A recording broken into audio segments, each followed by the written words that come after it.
Bueno, buenas tardes. Muchas gracias a Leonor por su presentación, a todos los organizadores, en especial a Realidad. Y, y vamos a comenzar con estas dos presentaciones que habrá un poco más, este, más teórico-prácticas sobre algunos aspectos de la psicoterapia y la vida espiritual, en mi caso, y después hablará Víctor, ¿no? Muy bien, entonces he elegido como imagen para esta sesión, en el Jubileo de la Esperanza, una barca a punto de hundirse, llena de gente angustiada. No parece quizá lo más apropiado. A los que estamos aquí nos une el deseo de ayudar a muchas personas a ser más felices, a llegar a una vida plena sin hundirse. Y para eso es fundamental tener presente dos dimensiones entrelazadas, la psicológica y la espiritual. Todos conocemos profesionales de la salud mental a los que la sola palabra espíritu en boca de sus pacientes les hace pensar en delirios o en una creencia de fondo desestructurada y muy perjudicial. También vemos sacerdotes o personas dedicadas al acompañamiento espiritual que desconfían mucho de lo psicológico. Hace pocos días, por ejemplo, un sacerdote me preguntó si un cristiano podía ir a unas terapias psicológicas en que le hacían mover los ojos. Se refería al EMDR, ¿no? Al Eye Movement Desensitization and Reprocessing. Pues le parecía algo muy esotérico. Bien, la imagen de la barca tomada del Evangelio nos permitirá exponer algunas ideas. Muestra a los discípulos de Cristo agobiados por una tormenta. Y ellos preguntan al maestro que está dormido en la popa de la barca, ¿no te importa que perezcamos? A la que el Señor contesta, ¿por qué os asustáis? ¿Todavía no tenéis fe? Y sigue la increpación de Jesús a las aguas, al viento, que le obedecen y se calman, y una nueva pregunta de los apóstoles. ¿Quién es este? Eh, Esto no funciona aquí, vamos a ver.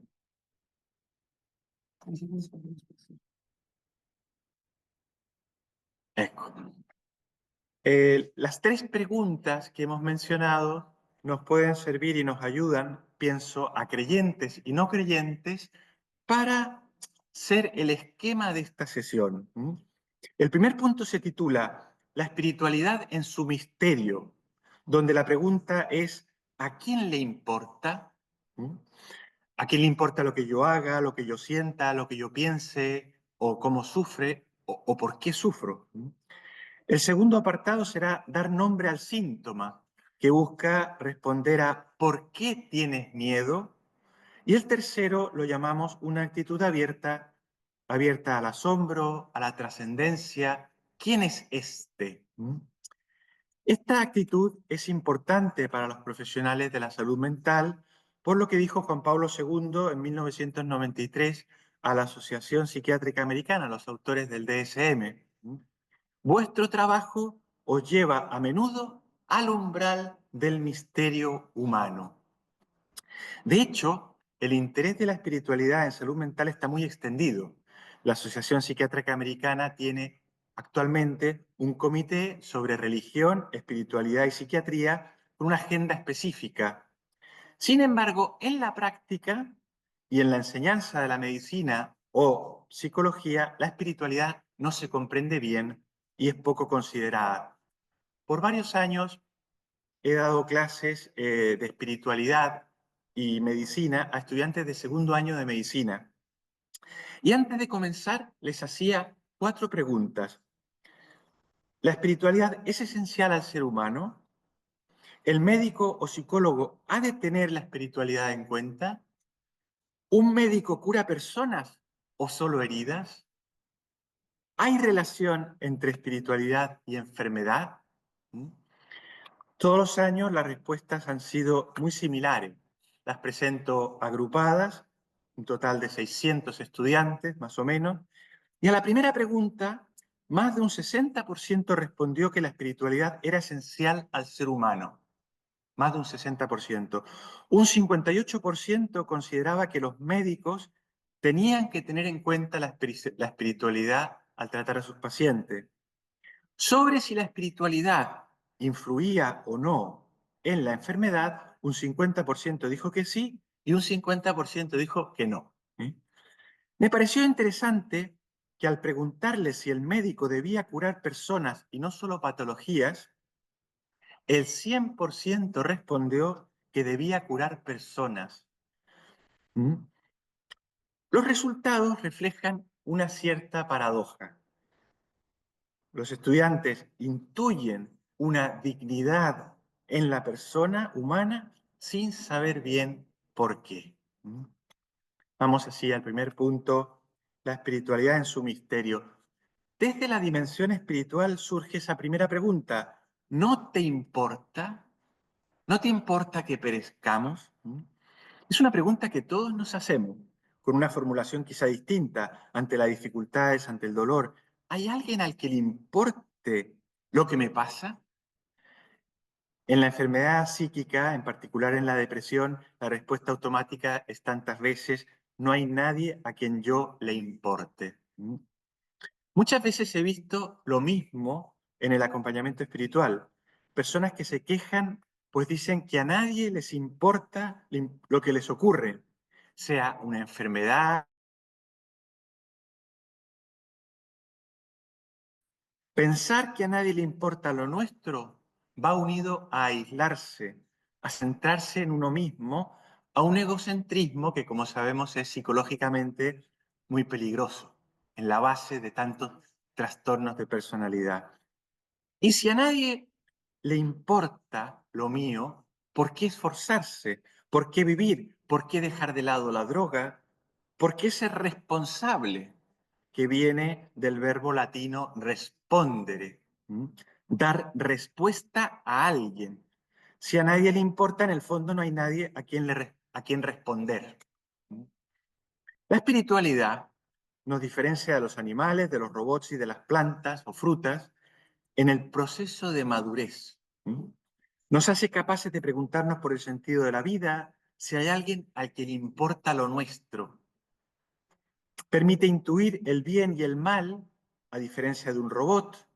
Hace que no estemos determinados por fuerzas instintivas ciegas como las aves y los animales, y que necesitemos de los demás, de educación, no como una fruta que solo requiere sol y tiempo, y tampoco como una fruta, por ejemplo, hay una gran diferencia. El ser humano en su madurez puede regresar, puede volver a estar verde, puede volver a ser inmaduro. La fruta no. Las tres dimensiones de la persona, física, psíquica y espiritual, no pueden entenderse por separado. Como explica Víctor Frankl, sería como intentar distinguir un objeto solo por la sombra que proyecta en un plano. Un cilindro, un cono o un ovoide pueden parecer una esfera. El espíritu, aunque es inmaterial e imposible de medir, impregna y unifica lo orgánico y lo psíquico. Es el centro de la persona y la base de su dignidad. No tiene una sede, no ocupa un espacio, pero comprenderlo implica llegar al corazón, lo más profundo del ser humano y metáfora del mundo afectivo, como en este cuadro de Pier Augusto Brescia, a quien tuve la suerte de conocer, donde el centro de un laberinto simboliza ese núcleo esencial. Brescia era cardiocirujano, el segundo cardiocirujano del Gemelli, del Hospital Gemelli aquí en Roma, y cambió esta profesión suya por la de pintor. Y solía decir, antes tocaba los corazones con mis manos, ahora los toco con mis obras de arte.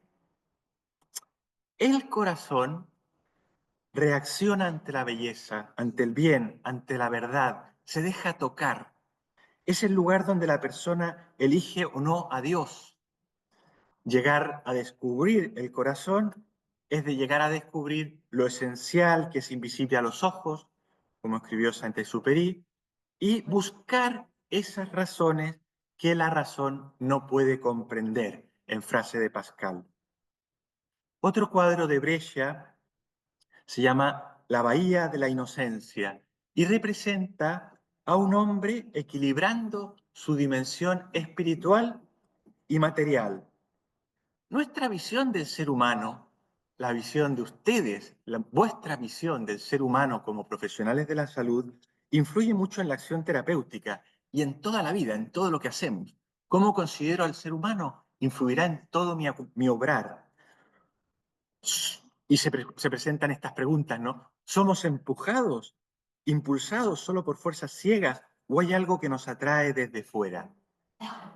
¿O basta con el equilibrio o es necesaria una armonía que requiere esfuerzo?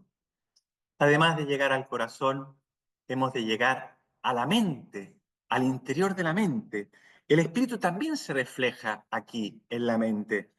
Conocemos el sistema de la amígdala cerebral con sus interacciones y capacidad de guardar recuerdos emotivos en el que profundizó Joseph Ledoux. Ese sistema de la amígdala cerebral en los lóbulos temporales puede actuar con independencia de la corteza racional, con independencia de mi conciencia y decidir si algo me gusta o no, si estamos en peligro o no. Por ejemplo, la amígdala desencadena una alarma ante una víbora, incluso antes de que la persona sea consciente de ese peligro. Somos seres espirituales y por tanto libres. Nuestro sistema no es ciego. Como dice una frase famosa, entre un estímulo y la respuesta hay un espacio. Y en ese espacio se encuentra nuestra libertad y el poder de elegir. En nuestra respuesta está nuestro crecimiento y libertad. La persona humana se estructura en 3 dimensiones: la orgánica o fisiológica, la psíquica basada en lo orgánico, especialmente en el cerebro, y la espiritual. Cada una influye en las demás. Una enfermedad física afecta a lo psicológico y lo espiritual. Un trastorno mental puede alterar la salud física y dificultar el sentido de la vida o las relaciones interpersonales. Y una crisis espiritual, como la falta de sentido o de conexión con Dios y los demás, impacta lo psicológico y lo orgánico. Si la grieta es lo suficientemente profunda en cualquiera de estas 3 dimensiones, puede hacer colapsar la estructura entera de la persona. La terapia busca reconstruir, y esto es una buena noticia, ¿verdad? Se puede reconstruir, pero la prevención siempre es mejor.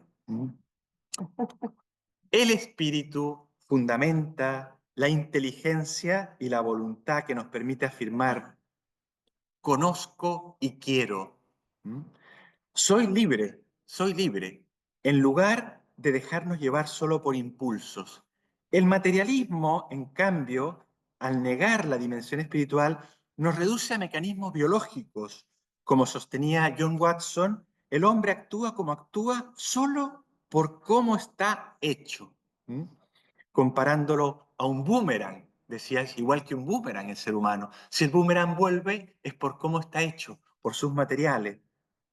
Sigue su curso y su estructura solo por esto.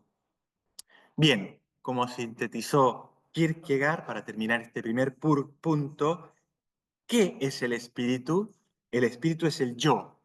El hombre es una síntesis de infinito y finito, de temporal y eterno, de libertad y necesidad. En definitiva, conocer el espíritu es reconocer que no estamos solos, que a alguien le importa lo nuestro.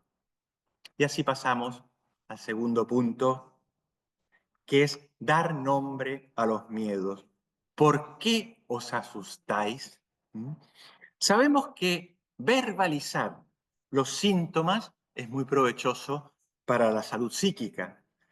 Esto requiere una sana introspección que busque el conocimiento propio y asuma algunas actitudes de prevención. Por ejemplo, no beber en exceso, hacer ejercicio, no aislarse, empeñarse en seguir las orientaciones de los médicos o psicólogos para curarse, etc. Y esto nos recuerda otro sentido etimológico de la palabra responsabilidad, del latín respondo, respondo, cargar con el peso de las propias decisiones y actuaciones. Esto no es frecuente en salud mental, hablar de la responsabilidad en los enfermos. El DSM-5, por ejemplo, incluye una nota preliminar al principio del texto en la que explícitamente señala que no pretende entrar en argumentos de responsabilidad ni de imputabilidad. Pero a un paciente, y ustedes tendrán experiencia, le ayuda mucho saber que al menos en parte puede ser responsable de algo que le ocurre. Que no todo es fruto de la casualidad y de fuerzas hostiles. Cuando se ha pretendido quitar cualquier responsabilidad de la persona en sus síntomas, los resultados clínicos, como muestran los estudios científicos, han sido mucho peores. En el fondo, si todo fuera por casualidad, ¿para qué esforzarse por mejorar? ¿Para qué hacer caso a los profesionales de la salud? Volvemos a toparnos con dos vertientes psicológicas: la búsqueda del equilibrio o la armonía como metas. En la primera encontramos a Abraham Maslow, para el cual la meta es, como saben, una equilibrada autorrealización. En el segundo, a Gordon Allport, para quien la clave es la armonía, la salida de uno mismo hacia los demás en un proceso de autotrascendencia. El equilibrio busca la homeostasis, la paz interior, la tranquilidad, teniendo como punto de mira el yo.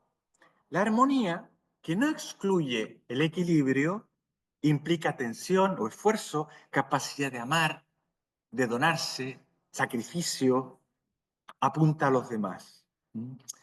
Quien se aísla, aunque esté tranquilo, puede experimentar con más facilidad el temor de no encontrar el sentido a su vida, lo que Frankl llamó vacío existencial o patología del espíritu, que es la aparente felicidad de personas anónimas, sin rostro, que es hoy muy frecuente en personas jóvenes. Sabemos que el rostro y el nombre son las iconas de la personalidad. Personas sin rostro y personas sin nombre. Es también el activismo, la sensación de estar en la masa, con mucha gente y al mismo tiempo solos, y experimentar esa soledad que lleva a lo que Byung-Chul Han llamó infartos del alma. Bien, dar nombre a los miedos, saber por qué sufrimos, no es una tarea que se pueda dejar de lado. Como no hay vida sin dolor, si no le encontramos alguna razón de ser, tendremos que concluir que la existencia carece de sentido. Y en ese caso viviríamos solo por casualidad o por el capricho de impulsos. Con la capacidad espiritual de la autotrascendencia se descubre un sentido único y un mundo de valores que atraen y guían en el camino propio individual. Frankl distingue entre los valores de creación que se dan en el mundo a través de las obras de arte, como la ciencia, la cultura, el arte o el trabajo, valores de experiencia que se reciben del mundo mediante el contacto con la naturaleza, el amor, la contemplación y finalmente valores de actitud que permiten afrontar el destino, el dolor, la enfermedad, el sufrimiento con una actitud distinta. Y estos valores de actitud son siempre posibles. Los otros pueden desaparecer. en el proceso de crecimiento personal. Estos tres grupos de valores son fundamentales y explican más o menos la evolución natural de una persona madura.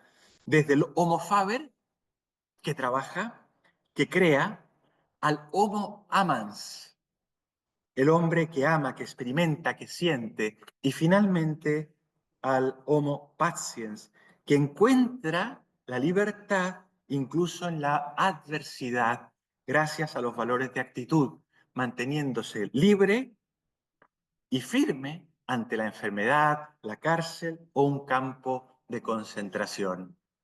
Desde esta perspectiva, Frankl plantea su revolución copernicana de la psicología, afirmando que lo verdaderamente importante no es si esperamos algo de la vida, sino si la vida espera algo de nosotros. El profesional de la salud mental ustedes observan a otro ser humano con sus emociones, con sus sentimientos, con sus miedos y con su sentido de culpa, con la posibilidad de sentir vergüenza y con la esperanza de ser curado. Le ayuda a responder, ustedes ayudan a los pacientes a responder por qué tienes miedo y hacen de este modo más humana la ciencia médica o psicológica. En la relación psicólogo-médico-paciente, se identifican dos binomios claves: la necesidad de ser objetivos, de ser realistas, unida a la capacidad humana de compadecerse, de dar esperanza que lleve a una mayor seguridad psicológica, tan importante en el proceso de curación, a madurar psicológica y espiritualmente. Y así desaparecen los miedos. Pasamos al tercer y último punto, que es una actitud abierta. ¿Quién es este que hasta el viento y el mar le obedecen? Este último punto refleja el asombro que llevó a los apóstoles a descubrir que Jesús de Nazaret era Dios, no simplemente un hombre bueno. El asombro ante cualquier cosa, también ante la naturaleza y sobre todo ante el ser humano, es una actitud muy adecuada para la salud mental. Ante el orden del mundo y de la naturaleza y del universo, cabe seguir como si nada ocurriese, o llenarse de admiración y hacerse preguntas. De ese asombro puede nacer el empeño por buscar a un autor inteligente y reconocerle como creador, darle gracias por el mundo que ha hecho, por la casa común, como la llama el Papa Francisco. Y si el universo tiene tantas reglas, también la mente humana parece tenerlas, como escribió ya desarrollado Robert Cloninger, psiquiatra de Nueva York. Una actitud coherente con los afectos, comportamientos y pensamientos, el ABC de nuestra vida mental, Affect, Behavior, Cognition, alineados con los valores personales y el propio proyecto, previene algunas enfermedades mentales. Se puede intuir algo que nos mueve desde nuestro interior a buscar las causas últimas. Tertuliano, un autor cristiano del siglo II, escribió Anima naturaliter Christiana. El alma busca naturalmente a Cristo, que Frankl citará en modo más amplio, Anima naturaliter religiosa. El alma es naturalmente religiosa. Una persona sana busca el sentido de su vida, se interroga sobre el dolor, sobre la muerte, la enfermedad y la finalidad de cuanto hace. Esta búsqueda del sentido de la vida es el primer paso de la religiosidad. Por eso todos somos, de algún modo, religiosos si somos sanos. si buscamos un sentido de la vida. No todos admiten esto. Freud le escribió a la princesa Bonaparte: el que se pregunta por el sentido de su vida está enfermo, con lo cual no es común a todos los especialistas en salud mental. Bien, cuando se encuentra ese sentido de la vida, ese sentido grande, ese sentido que da sentido a todos los demás, es posible amarlo. Y ese sentido, como dijimos, está fuera de nosotros. No se puede imponer y está fuera. Es como el punto de fuga, ¿eh? El vanishing point de nuestra vida, como lo llamaba Víctor Frankl, que permite trazar y da a su vez sentido a todas las líneas de perspectiva en un cuadro. La vida no es solo avanzar, llevar una enorme piedra a la cima de una montaña con nuestro pasado, nuestras heridas, nuestras dificultades, para dejarla caer del lado contrario y volver a subirla, como describe el mito de Sísifo, condenado a esto: subir con la piedra, tirarla, volver a tomarla, volver a subir y dejarla caer de nuevo.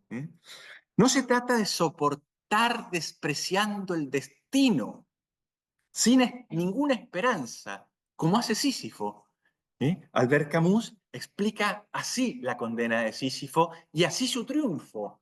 Triunfa porque desafía y vence al destino, aunque no encuentre ningún sentido lo que hace. Sigue subiendo la piedra y tirándola.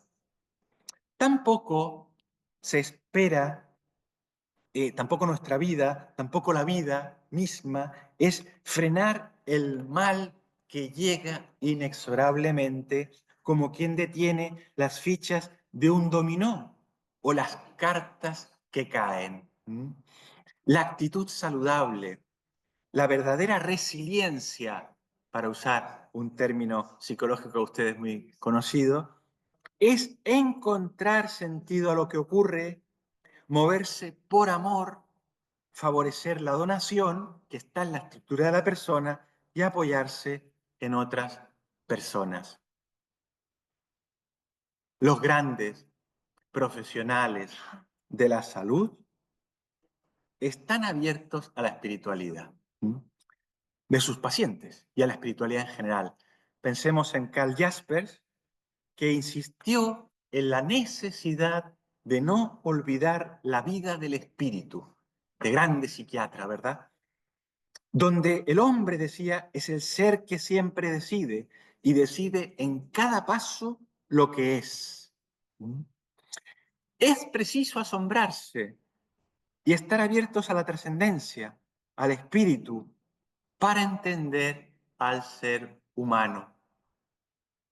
A Jaspers le faltó una mayor comprensión desde la fe y pensaba en el ser humano al estilo de Heidegger. Por tanto, lo veía como un ser arrojado en el mundo solo en su naufragio. La visión personal, la visión antropológica, será clave del conocimiento en psicología. Y quería ver que, comparar aquí, ¿no?, el conocimiento desde el punto de vista psicológico, conocimiento propio, tan importante, ese nosetse autón de los griegos que estaba en el templo de Delfos, una de las frases más citadas en psicología, que también citó Juan Pablo II en la Fides et Ratio: nosetse autón, noscete ipsum, conócete a ti mismo, de donde parte el ser humano, conócete, ábrete al misterio, ábrete a la trascendencia.